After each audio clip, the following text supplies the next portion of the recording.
السلام علیکم ورحمۃ اللہ وبرکاتہ۔ میں سید اللہ نواز جیلانی، آپ دیکھ رہے ہیں جیلانی وائس۔ امید کرتا ہوں آپ خیریت سے ہوں گے۔ چینل کو سبسکرائب نہیں کیا تو سبسکرائب کیجیے تاکہ ہر آنے والی ویڈیو آپ تک پہنچ جائے۔ توبہ کی برکت فوراً ظاہر ہوئی۔ حضرت حبیب اجمی رحمۃ اللہ علیہ بہت بڑے ولی کامل ہوئے ہیں۔ شہر بصرہ کے رہنے والے تھے۔ توبہ کرنے سے پہلے آپ بہت امیر تھے اور لوگوں کو سود پر قرضے دیا کرتے تھے۔ حال ایسا تھا کہ جب کسی مقروض سے قرض کی رقم واپس لینے جاتے اور وہ نہ دے پاتا تو اس سے اپنا وقت ضائع ہونے کا جرمانہ بھی وصول کیا کرتے تھے۔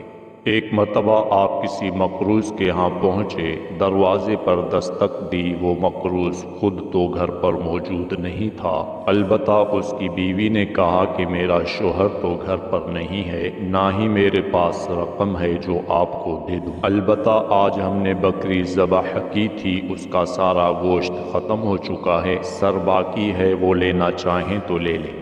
حبیب اجمی رحمت اللہ علیہ نے بکری کا سر لیا اور گھر آ گئے۔ زوجہ کو کہا اسے پکاؤ۔ زوجہ بولی گھر میں نہ لکڑیاں ہیں نہ دوسرا راشن، چنانچہ آپ لکڑیاں وغیرہ بھی مقروضوں کے ہی گھر سے لے آئے۔ زوجہ نے ہانڈی بنائی، ابھی کھانا تیار بھی نہیں ہوا تھا کہ ایک بھکاری آ گیا۔ حبیب اجمی نے اسے بھی باتیں سنا کر نکال دیا۔ کھانا تیار ہو چکا تھا، آپ کھانے کے لیے بیٹھے، مگر جیسے ہی زوجہ نے ہانڈی کھولی تو اس میں بکری کے سر کی جگہ خون ہی خون بھرا تھا۔ زوجہ نے پکار کر کہا دیکھو تمہاری کنجوسی کا نتیجہ، ہانڈی خون سے بھری پڑی ہے۔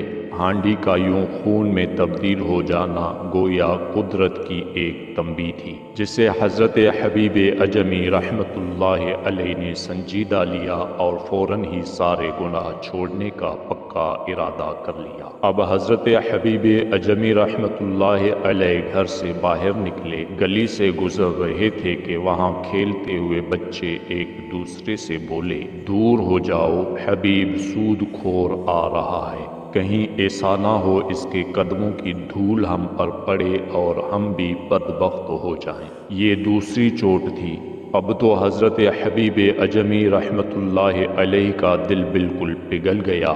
آپ فوراً حضرت امام حسن بصری رحمت اللہ علیہ کی خدمت میں حاضر ہوئے اور سارے گناہوں سے سچی توبہ کر لی۔ توبہ کے بعد آپ گھر واپس آ رہے تھے کہ دیکھا وہی بچے گلی میں کھیل رہے تھے۔ اب ان بچوں نے آپ کو دیکھا تو ایک دوسرے سے بولے اب حبیب توبہ کر کے آ رہے ہیں، دور ہو جاؤ، اگر ہمارے قدموں کی دھول ان پر پڑ گئی تو ہم گناہگار ہوں گے۔ حضرت حبیب اجمی رحمت اللہ علیہ نے بچوں کی یہ بات سنی تو تڑپ گئے اور اللہ کریم کی بارگاہ میں عرض کیا واہ مالک، تیری قدرت بھی عجیب ہے، آج ہی میں نے توبہ کی اور آج ہی تو نے میری نیک نامی کا اعلان بھی کروا دیا۔ اس کے بعد حضرت حبیب اجمی رحمت اللہ علیہ نے سب کے حقوق ادا کیے، جن سے سودی لین دین تھا سب ختم کیا اور اللہ پاک کی عبادت میں مصروف ہو گئے۔